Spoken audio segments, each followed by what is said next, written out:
Meanwhile, the former chairperson of Parliament's Standing Committee on Public Accounts, Themba Godi, is at the inquiry today. Reporter Michael Appel is following proceedings for us. Michael, good afternoon to you. Let's start with this then. Parliamentary oversight firmly in the crosshairs of the Commission this week. Who's expected to testify and what exactly are they going to be touching on? Hi Jeremy, it's Themba Godi, former Scopa chairperson. There's going to be various members from the Democratic Alliance, including Natasha Mazone, who are going to be taking the stand this week. This particular work stream, which is looking at oversight over the National Assembly, National Council of Provinces, how particular parliamentary committees, portfolio committees, did their work. It's Scopa, it is Correctional Services Portfolio Committee, it would be Home Affairs, it would be Public Enterprises. So a whole bunch of different portfolio committees. Did they actually exercise effective oversight over the work of politicians and the work of the late Auditor General Kimi Makwetu, who was due to testify, had drawn up an affidavit that is also being touched on today. There was a close relationship between Mr. Godi and Kimi Makwetu as their work overlapped.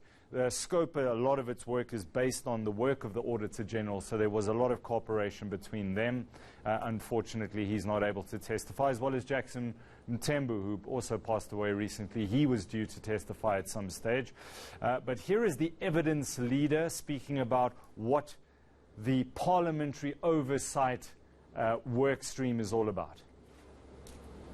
During the same period, the period during which you say Scopa was diligently discharging its obligations, firstly, there was, in your view, a widespread breakdown in financial control, as reflected in the clear and emphatic reports from the Auditor General and the reports of Scopa. So, despite you doing what you say was your job, at the same time, there was a widespread breakdown in financial control. Is that correct?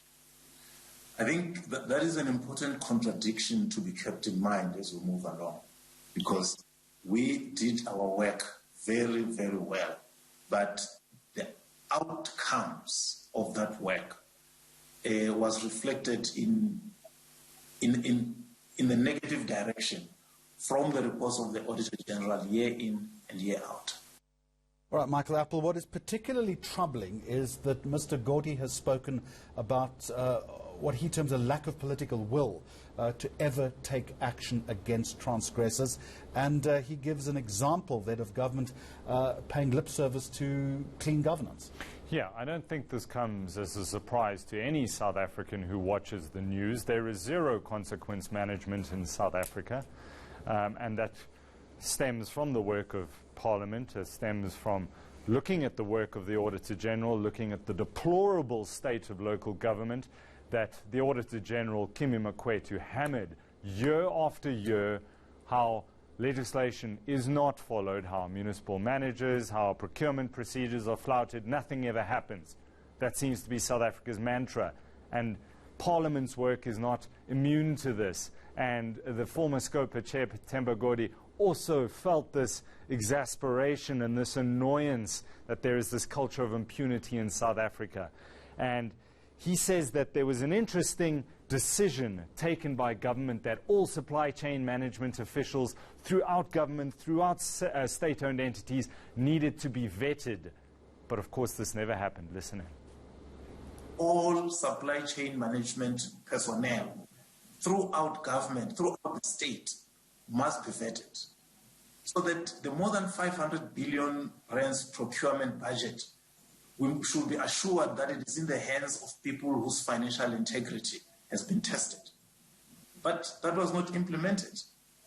And when we called the State Security Agency, they said, well, we don't have regulations. The regulations that we have make it optional.